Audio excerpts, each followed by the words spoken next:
Ini adalah produk curang dari AOC, AOC CQ30G3Z. Woo!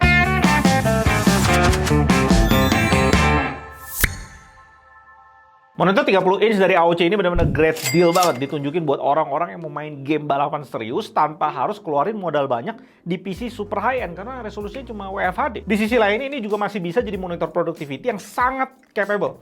Di rentang harganya karena dia klaim di CIP3 sampai 99% dan keakuratan warna di bawah 2 delta E. Wow! Sebelum gue pastiin klaim itu, gue bahas dulu kenapa dia bisa, gue bilang curang di awal. Ya karena AOC sendirian di segmen ini, dia masuk dalam segmen monopoli yang nggak ada lawannya. Apalagi Xiaomi Indonesia nggak peduli monitor, padahal Xiaomi adalah brand satu-satunya yang bisa bersaing sama monitor di sebelah gua ini. Karena nanti akan launch 30 inch 240 Hz. Ya Xiaomi Indonesia nggak bakal masukin sih. Tapi pastiin kalian subscribe karena gue pasti beli barangnya. Di sisi lainnya nih, produk satu-satunya yang bisa sikat market monitor 30 inch sebelah gue ini, ya Xiaomi 34 inch. Asal dia 5 juta ya harganya.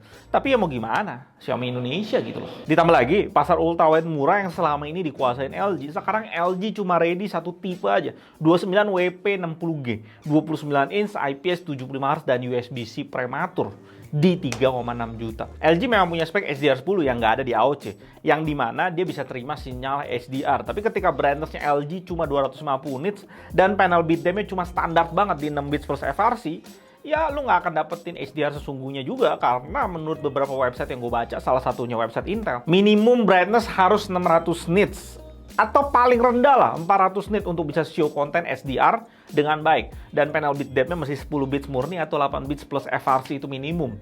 Jadi dengan standarisasi itu ya nggak akan berasa gimana-gimana juga itu fitur HDR di LG. Tanggung. Unggulnya LG itu karena dia IPS flat. Untuk pekerjaan kepresisian perspektif, kayak orang-orang yang kerja di bidang desain rumah butuh kesempurnaan garis lurus, ya LG cocok. Ya bagaimana dengan sisanya? Dan seberapa banyak sih orang kayak gitu dibanding total keseluruhan yang menikmati atau butuh ultrawide? Dan ditambah lagi AOC di sini kasih lu 200 Hz loh. Segmen gaming kayak gini pasti jauh lebih luas dan jauh lebih relevan buat kebanyakan orang. Plus ketika AOC launching monitor ini di Indonesia, dia kasih lu garansi 3 tahun full panel. Dan ini bener-bener ngubur LG banget. Karena monitor LG akan makin niche market cap-nya, yang ultrawide-nya itu. Sekali lagi gue bisa bilang AOC ini curang bro, mau gimana? Ditambah ya, desain dia tuh dia pakai G3 series yang udah bener-bener upgrade level. Jauh dari G2 series. Lebih clean, lebih padat, lebih estetik jauh. Dan ada aksen warna merah di belakang yang di-blend sama lubang pembuangan panas yang buat gue sih itu manis ya.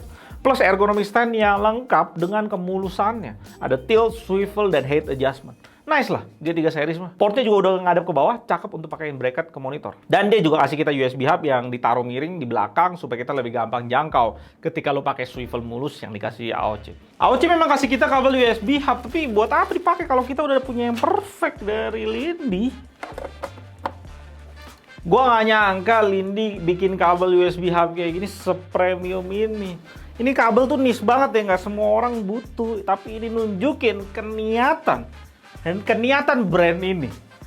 Dan dia kasih lu garansi juga 2 tahun men. Come on, gue kayaknya gak usah ngomong banyak. Kalau pengalaman lu mau perfect, belilah kabel Lindy men. Dan sekarang kita coba lihat kualitas panel AOC. Diklaim di JD.com dia bisa 99% di CIP3. Sayang ya, kembali lagi AOC nggak bisa deliver setinggi itu. Karena pas gue cek dia cuma mampu di 93% lah. Dengan P3 setinggi itu tentunya udah cover 100% sRGB dan juga Rec 2020 bisa sampai 67% lebih.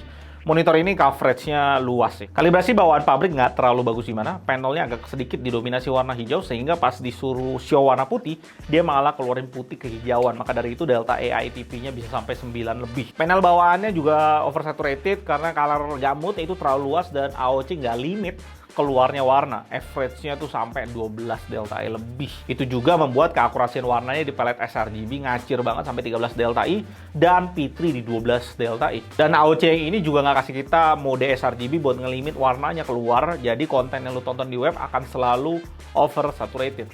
Sehingga kalau kayak gini ya butuh kalibrasi. untuk bikin monitor ini akurat atau mau dipakai color grading. Ya butuh kalibrasi. Dan di sini gue coba otak-atik sedikit supaya dapetin warna putih yang natural. Ini preset yang gue temuin paling baik menurut Kalman. Sehingga ketika kita tes lagi, RGB balance-nya seimbang untuk ketiga warna itu dan putih yang keluar lebih natural. Sehingga delta ITP-nya bisa turun sampai 6. Brightness maksimum monitornya bisa sampai 379,5 nits dengan kontras yang biasa aja untuk panel VA di 1781/1. Detail tekstur di tempat gelap nggak akan sedetail panel VA kelas atas yang bisa sampai 3000/1, tapi at least udah melebihi IPS pada umumnya yang 1000/1. Sebenarnya kontras maksimum yang bisa dicapai itu sampai 2700-an lebih. Cuma itu di brightness maksimum monitornya, jadi di angka 100 poin di OSD. Jadi kurang relevan untuk memakai sehari-hari di ruangan cahaya normal, lu nggak mungkin mentokin juga brightness-nya. Dengan semua pengetesan itu, gue cuma bisa bilang gini, AOC yang sebelah gue ini super gila banget dari spek yang diberikan dan sangat berani masuk ke segmen di mana brand lainnya nggak berani disentuh.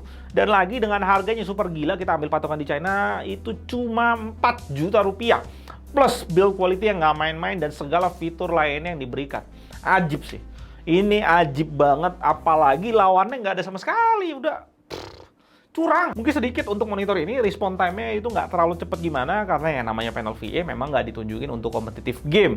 UFO-nya banyak banget trail ghosting belakangnya itu. Dan pastinya monitor ini sangat ditunjukkan untuk game balapan. Walaupun motion blur rate cukup tinggi, di game balapan itu nggak ada masalah. Di sisi lainnya juga lu bisa pakai monitor ini buat productivity seperti yang gue udah jelasin di awal. Yang pasti kalau lu pencinta game balapan dan punya setir kayak yang dipakai Titan G29, ini monitor yang sangat tepat buat lo. Cuma satu hal sih yang perlu dikritik dari AOC Indonesia, stoknya habis mulu dan restoknya lama banget. Itu aja sih, butuh berbenah sistem stoknya. Dan semoga tipe yang 30 inch di sebelah gue ini harganya nggak terlalu beda dibanding di China. Gue yakin akan sangat laris di pasaran. Dan AOC sekalian nunjukin ke kita kalau dia serius banget di pasar monitor Indonesia. Karena makin hari line-up-nya makin banyak dan harganya gila-gila. Ya AOC harus gitu lah ya, brand AOC cuma jualan monitor, jadi dia harus niat. Dan kalau gaya kayak gini terus dilakukan AOC, dan di Indonesia nih bisa distabilin stoknya dengan demand-nya, brand ini kandidat pemimpin pasar monitor Indonesia. I'm just saying. Next project kayaknya gue mau coba sih, triple monitor 30 inch. Kita bawa balapan, rasanya gimana ya? It's gonna be crazy. Gue Eldon dari JDaddy, sampai jumpa di video berikutnya dan tetap